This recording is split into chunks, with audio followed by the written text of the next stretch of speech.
21-year-old from Kamchatka to New York City. Why?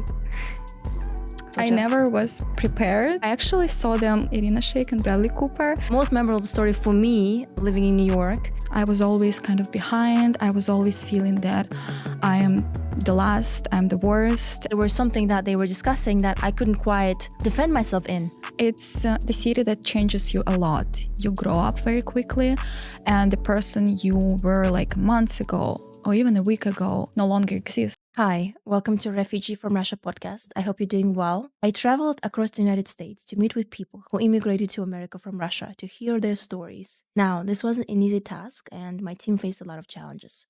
I do hope that you enjoy this new series because we really worked very hard on this. Sit back, relax, and enjoy.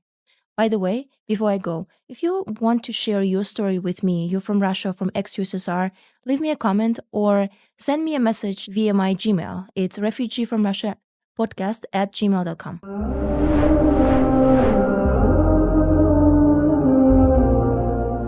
Welcome to Refugee from Russia podcast. Today we're joined by Anya. She is 21 years old. She moved to America from Russia about 2 years ago.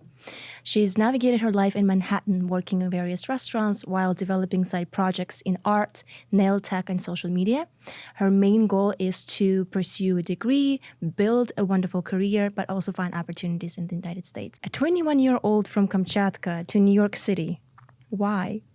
Just wanted to try something new. Just desire to, see more, to get more opportunities, to meet more people, to take new adventure, just to desire to create my life something completely different from what I saw, from what I was told about. Have you had any challenges so far living in New York City? Yes, definitely. Okay, so let's share some stories because I also have some stories about living here in New York City. What was, if you were, okay, let's do this. Mm-hmm. Top 3 most memorable stories about living in New York. You go first. Okay.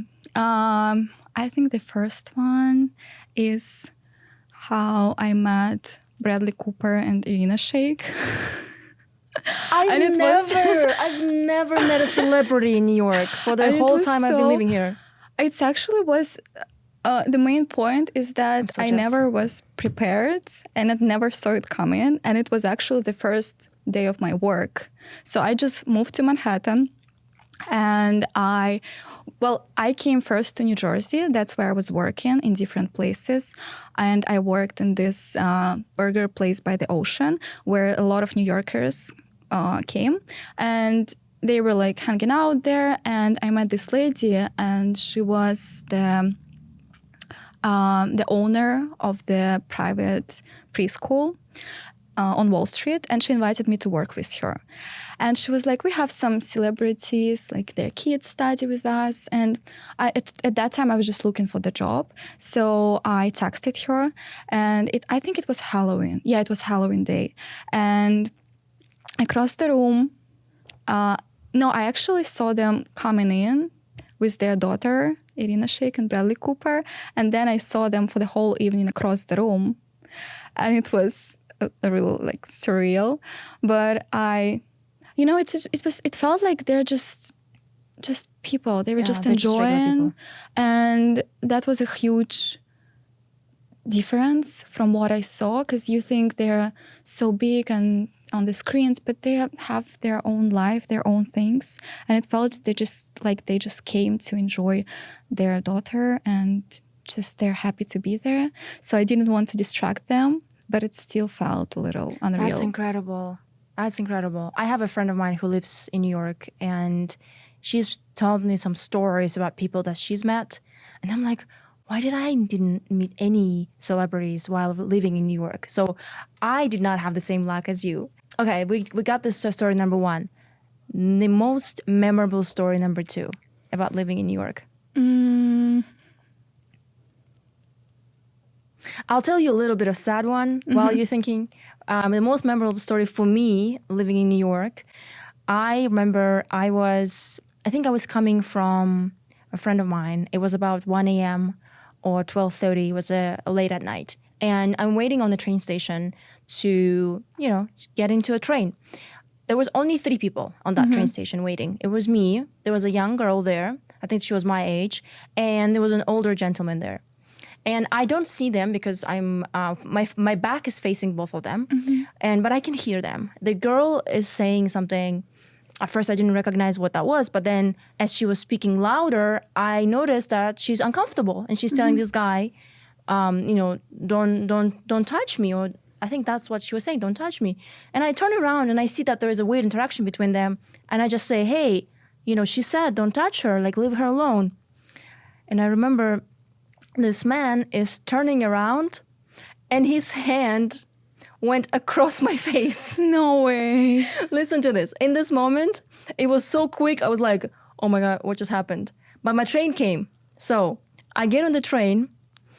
I'm not used to showing middle finger. I've never done that. The irony of the situation is that I'm waiting for the doors to close of the train. I'm looking for my middle finger. I'm like, where is it? Okay, there it is. And then the door closes and I show him a middle finger after that. I still remember about that story, not as a story of someone hitting me on the face, but as a story of this, like, I think I was 19. This girl is like struggling to find a reaction to what happened to her and is waiting for the door to close. Now that I think about this, it's like, I think a lot of girls that live in New York City experienced things like that, especially in the last year or so, with people hitting them on the street when they are looking at the phones. Have you seen that? Yeah, I saw that. Yeah, that it's been very widely reported on TikTok. So that was my story. I think one of the most memorable stories about living in New York.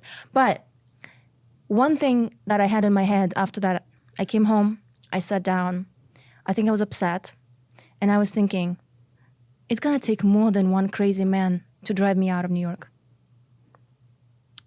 That's when I realized that, like, this city actually builds your character. Yeah, it makes it very clear what you want in life. And at that time, I was very clear that I want to get my corporate job in New York City, that I want to, have a better life for my parents, and that no matter like what happens on a random night like this, it's going to take more than that to really, break me out of my character or, make me want to do something different. So that's my story. Have you thought of any other stories? Yeah, I have one, but what you told, that's insane. That's very sad. But you're right about building the character. It's definitely true. Do you feel like New York has a lot to do with who you are today, 2 years later? Yeah, I think New York, it's the city that changes you a lot. You grow up very quickly, and the person you were like months ago or even a week ago is no longer exists. And that's what I like about this city. You're so right. Like what you said about a week ago, it actually, like, I don't think that people realize until they come to New York City that it actually can change you in a week. Yeah. So, yeah, so many things happen so quickly, and the city never lets you like sleep or wait. You cannot just sit straight and, do nothing. You need to be quick. So quick reaction, and that changes you a lot. It does. I agree. So about the story, I think I have 2 crazy stories. So okay, let's hear. My first job, I think it was my second job after that preschool. I started working in one Indian restaurant, very like upscale, very good, and I was making good money, and I was really happy that I found this place.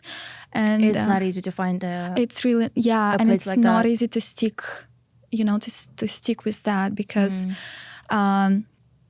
what happens, people hire you here and then they like throw you away without any reasons. When you already get used to everything and you kind of like plan your budget, so you can never actually feel comfortable.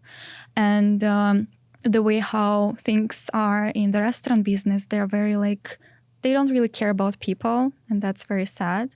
And I think sometimes they just don't know what they want. So they like hire you, then they throw you away.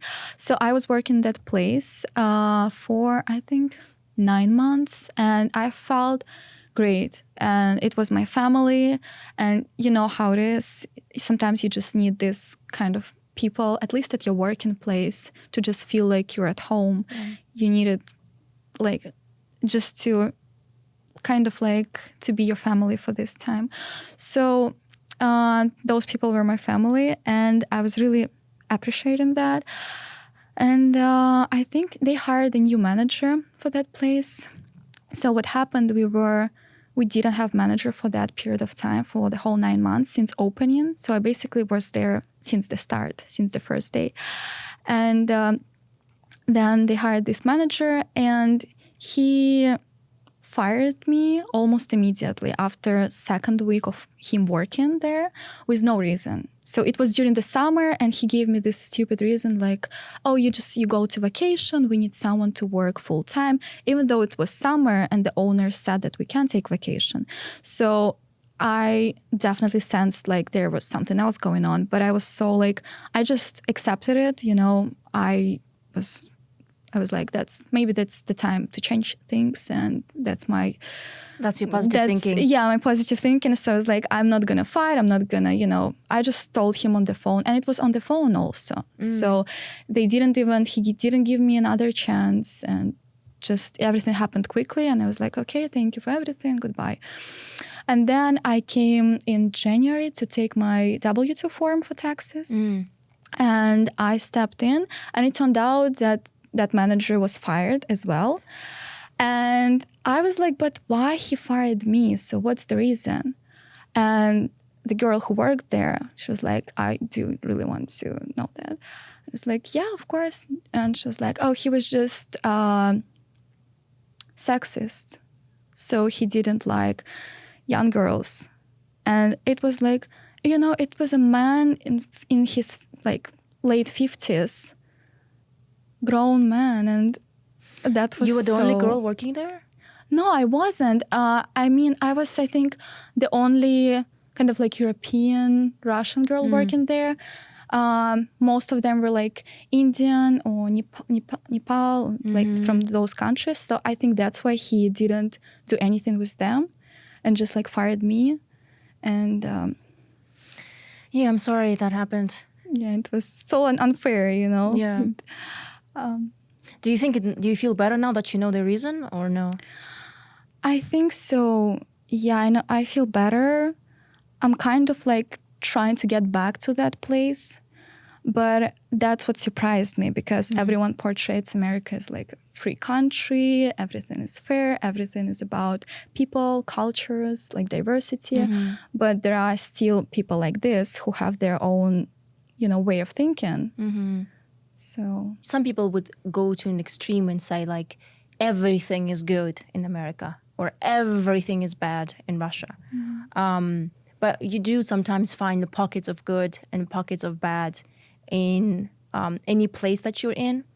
I think what I really appreciate about New York is the fact that you do see people from all over the world. And it's almost like most of you come in and you have the same start.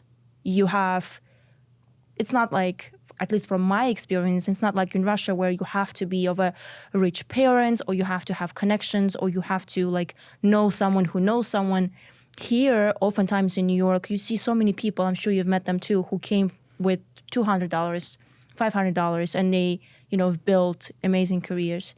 So we have to sometimes see, okay, what evil am I okay with? yeah, You know, and to reap the benefits of the good. I just remembered a story about me living in New York. So this was, I think, in 2017. I was already working in corporate America, and it was a really, really, really good job. It's one of the most, it's an international conglomerate. And at that time, we spoke a little bit about knowing English or not knowing English. At that time, I knew English enough to code and to do my job, but not enough to like protect myself in an environment when I'm speaking to people. I remember in one of the conversations, there was something that they were discussing that I couldn't quite defend myself in. You know, I speak 4 languages, so I could do that in any other language, but not in English at that time. And so I remember feeling like, okay, how well you know English and how well you actually use your vocabulary can determine how people treat you. If you're not able to articulate yourself well in the language of the environment, there's high chances that you're going to be mistreated, or the high chances that you might miss an opportunity, or that you might not understand something that can benefit you. Sometimes it can even get dangerous. So yeah, that was the second story. And it really stuck in my brain because from that moment, I really paid attention to like the little nuances. I remember I started watching Friends, like that show on Netflix, to understand cultural references and so on. So yeah, that's my little story number 2. Yeah, I agree with you that language is very important. Sometimes you can say something by mistake and people will misunderstand it, and then you will be the one they probably blame too. And actually yesterday, one of the story like that happened to me when me and my friend, I think there was a group of us, but me and my friend were the only Russians there. So we kind of like fell behind and we're talking in our own language, in Russian. And the rest of the group, they got a little offended. And I didn't even think like that I'm offending someone at that time. I was just, feeling comfortable talking in Russian about our stories. But then I saw a situation from their angle. And I understand that they feel like suspicious, why, and kind of like miss on the side. So you need to consider everyone. Yes, exactly. That happened to me in a different environment. I had a group of friends from India. And sometimes when we would meet up, they would speak Hindi for the most part, because that's the language they're also comfortable sharing stories in. And I wouldn't understand what they're saying. So I definitely can say that New York has changed me a lot. Drastically has changed me. I was very introverted before I came here. Like, firstly, I wouldn't smile. That's like the thing number one, because growing up in Russia, that's not a common cultural thing to smile, especially like to people that you don't know well. The concept of small talk also was not something I'm used to, at that time at least. Speaking to people and just having a conversation and then maybe never seeing them again. So that was an unusual thing to me. And one of my first jobs in New York was working as a nanny. I worked as a nanny for a very, very good family. And I remember the lady that I was working for every morning would ask me, "Oh, are you doing okay?" And at first I was like, why is she asking me like almost every morning? At one point I was like, oh, that's just my face. Yeah. I'm doing fine. It's just my face. But I think, obviously you can see I'm smiling now. So I've changed. I became a more extroverted person. This our like Slavic face expression in that Eastern kind Europe. of confuses confuses everyone. I had the same. I feel like everyone here who came from like Soviet Union countries, they kind of share the same story when they were again misunderstood because of their face expression. Because my friend, someone reported in university reported on her because she doesn't really smile enough, and people were thinking that she's kind of mean or like mad at them. So I've never heard anything like this. Really? Wow. In the university. Yeah, some students reported on her because of that, because they assumed she's just mad at them. And I was working, when I came here, I worked in the golf club as a busser, like cleaning tables, organizing stuff. And I wasn't really smiling because, I work. And when you do, sometimes it's tough and you get tired. So I never really thought about, what like, should I smile or not? Mm-hmm. So I remember after my first week, the manager asked me to come up to him. And he started talking to me and he was like, some people told me that they think you are mad at them or something is wrong because you don't really smile. Can you please smile more? And it was like, but I work. And I started explaining to him. What was your first reaction? Like, what do you think first when he said that? Just protecting myself, I think. Because now I come from the position of when people say something like that to me, I think first about that. we were growing up differently. And I understand them and I understand their culture, and I'm trying to like change my behavior a little bit because I'm kind of a guest here and I want to, again, like kind of fit in with the society. But at that time, I was just protecting myself because I was like, I work and, I don't have to smile to everyone, and just like protecting. And yeah, but it was definitely, I was like, wow, that's kind of a thing here. Yeah. That's really interesting. Took you aside because you're not smiling. Yeah. And someone told they were talking about that. That's also someone told on you. Yeah. That's really interesting. Yeah. So I have a couple of questions for you that I wanted to go over. Are you ready? Yep. Okay. So since you are very new, recently came to United States, if someone were to ask you, hey, Anya, what advice would you give me if I'm still in Russia and I want to do something with my life, or I want to maybe travel or go somewhere? What would you recommend them do first? I think analyze more yourself and the countries where you want to go if you want to travel, because it's same with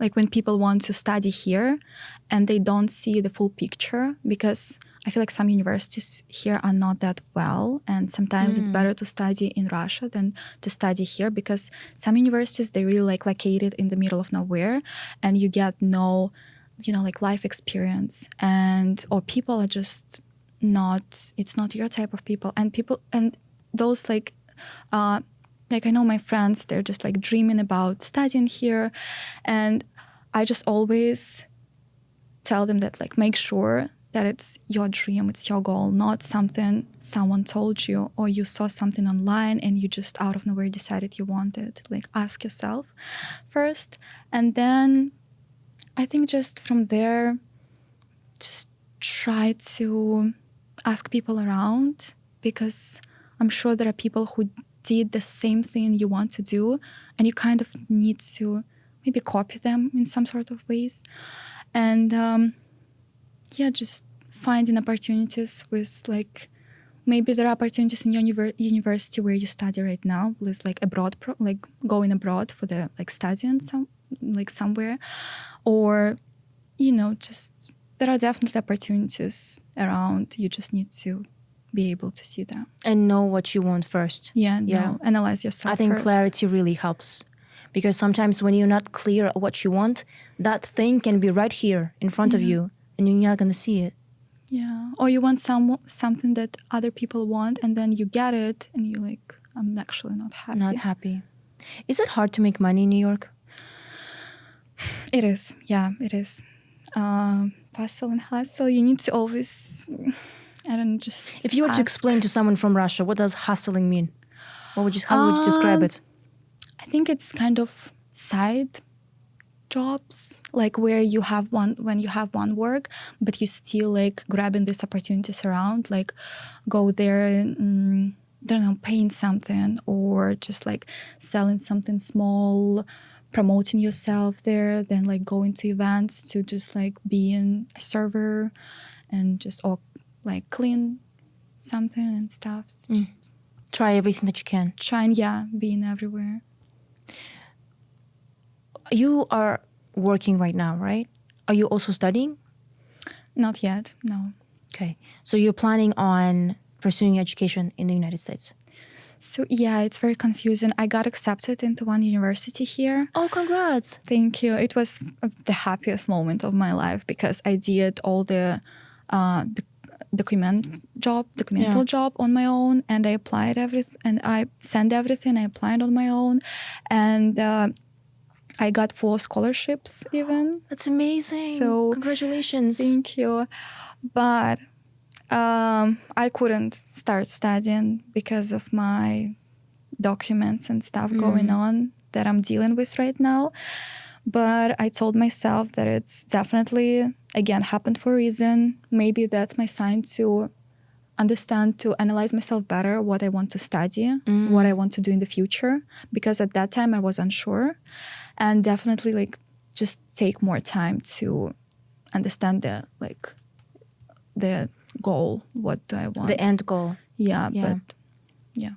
So if you were to compare in general what you know about education in Russia and what you know about education in America, what are some benefits of studying in the United States? And maybe a similar question, what are the benefits of studying in Russia, since you also studied there? Yeah.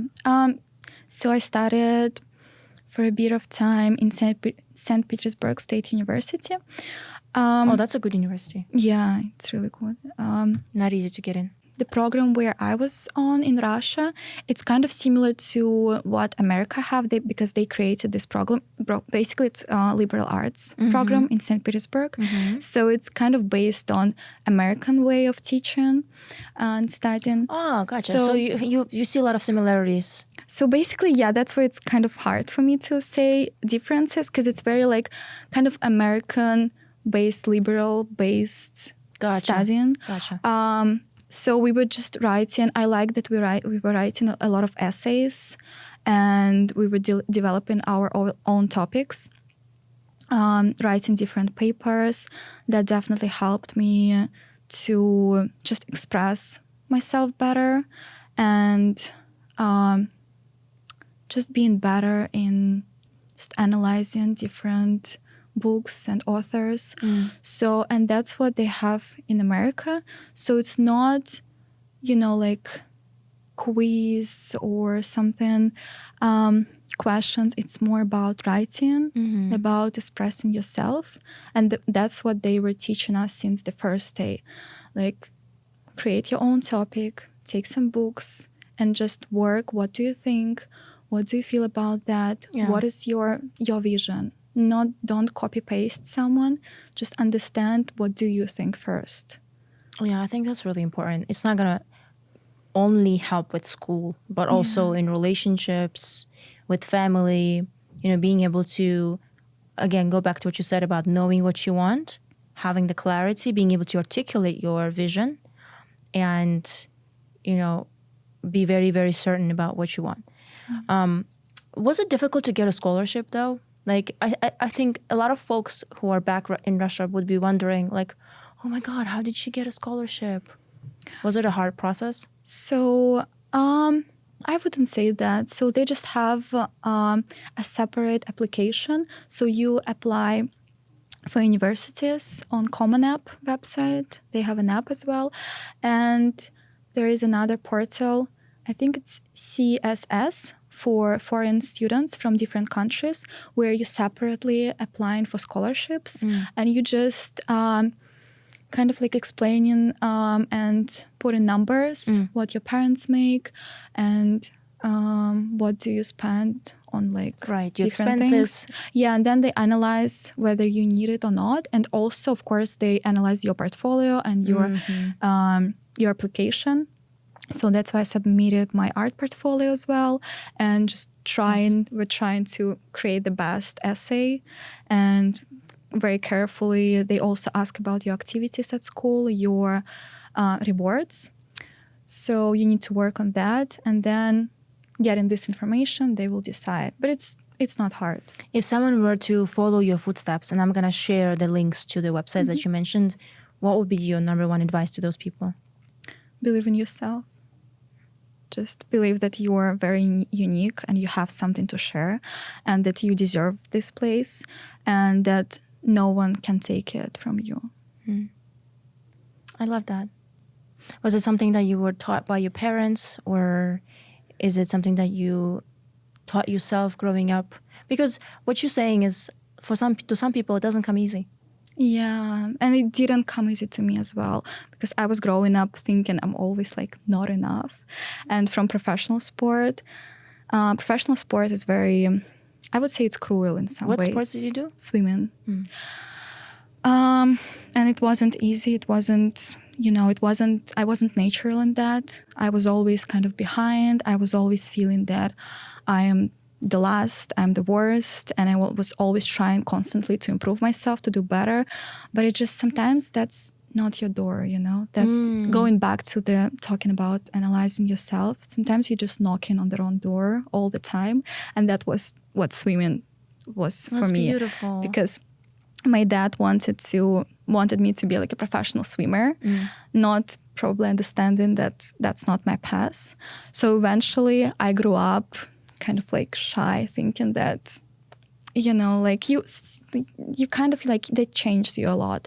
So when I came here, that's where I started kind of unrelieving myself and creating my own, another version of myself. And just analyzing that I deserve everything what I want and I can get it if I have this vision, if I have determination. I feel it. Like, I'm looking at you and you're saying it. I actually feel it. So, you know, it's incredible. It's not just words. There is a strong conviction inside of you that I can sense across the table.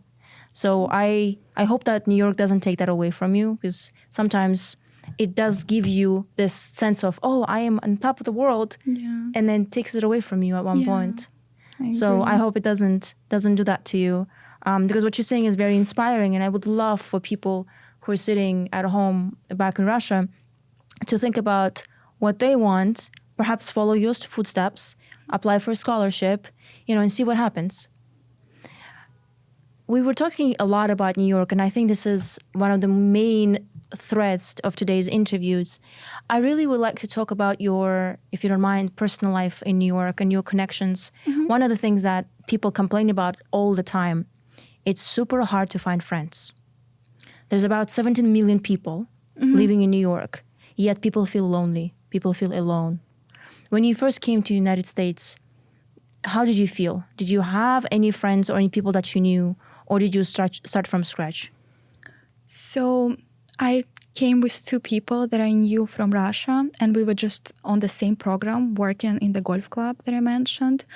And that was all I had at that time. And then but we were still kind of separate because we were different, and that I wouldn't say that was my kind of people. So, but when I moved to New York, that's where I was really like, I felt what it's like to be on your own. But I wouldn't say I felt like desperate for, you know, desperate, lonely. And I always felt like I have myself, and no matter what, everything will work out, but it just needs time.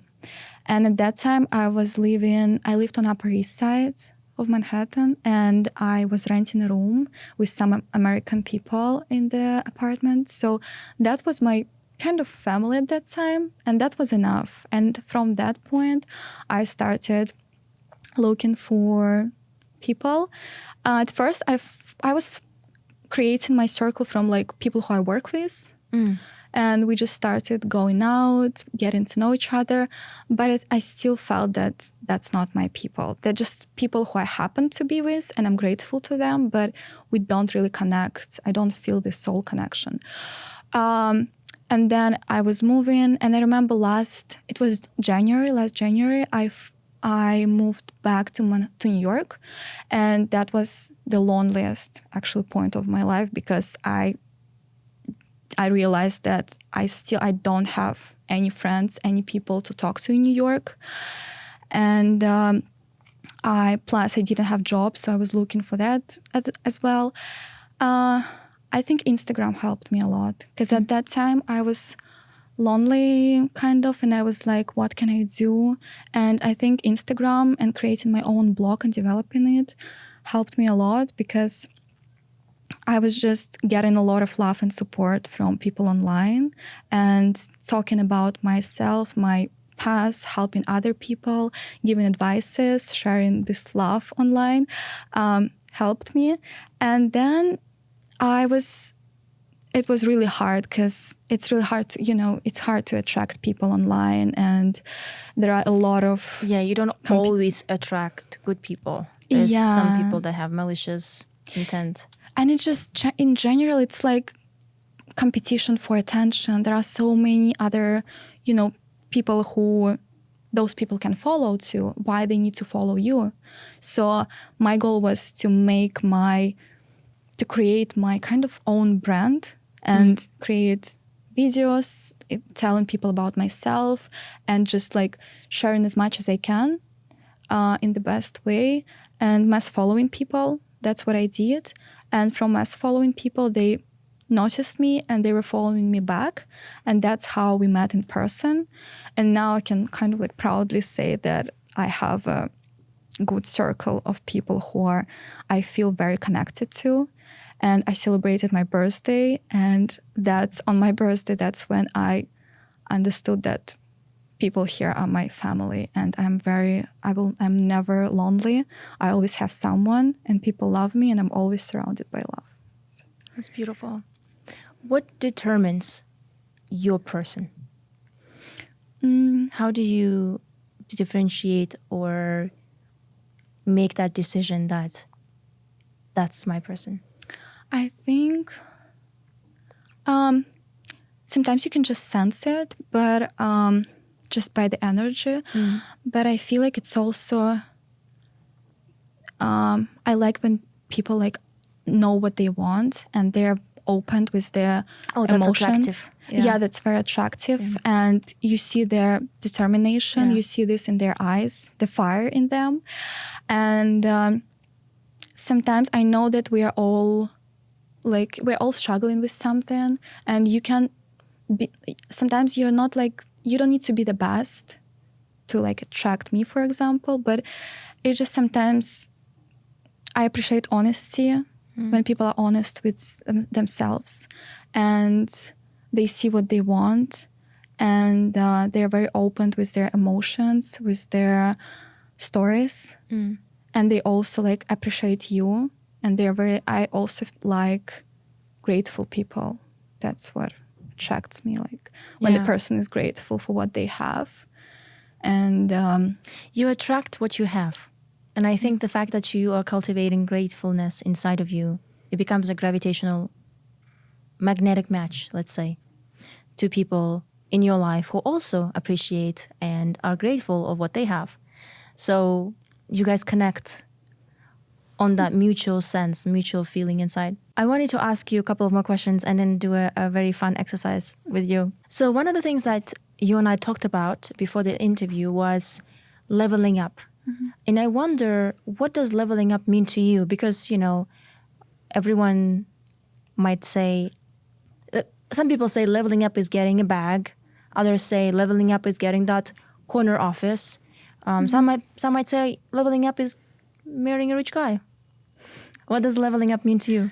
I think leveling up is, it's about staying disciplined, true to yourself, understanding what your goal is, and that you're taking at least slight steps towards it.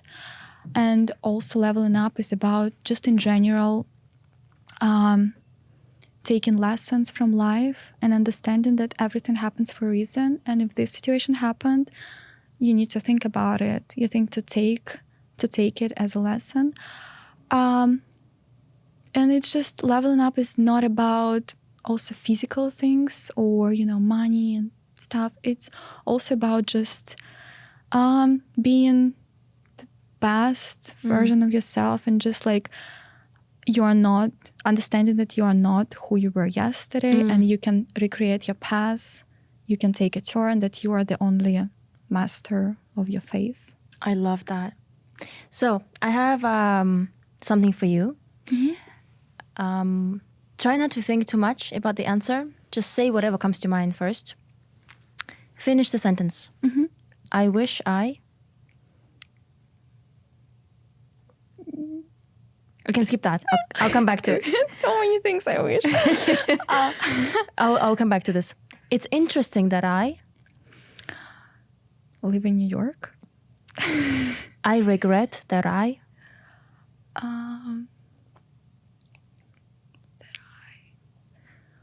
don't regret about No anything. regrets. No regrets. I learned that I stronger than I thought. I never expected that I Can live on my own in the foreign country. And in New York, of all the cities. I'm proud that I Have came to that far and haven't give up on my dream. I used to believe that but now I used to believe that small girl from Kamchatka, and that I won't be able to make it out. But now I think that I didn't know myself at that time, and now I know myself much better. I wish I could sell my paintings in New York. And these are more in-depth answers. You ready? Mm-hmm. For you, what is the meaning of life? Meaning of life is staying true to yourself. I like that, short and sweet. What is freedom? Freedom is the ability to write your own narrow the way you want it to. What is love? Love is helping each other and being there for each other. I love that. Thank you for coming. Oh, that was so wholesome. I love that. Thank you. You're so sweet. Thank you so much for watching today's video. I appreciate that. If you think it's worth sharing, please share, like it, and subscribe. It's free, it's quick, it's easy, and really helps the algorithm. By the way, if you're interested in sharing your story about how you came to the United States from Russia or ex-USSR countries, leave me a comment or send me an email at refugeefromrussiapodcast@gmail.com.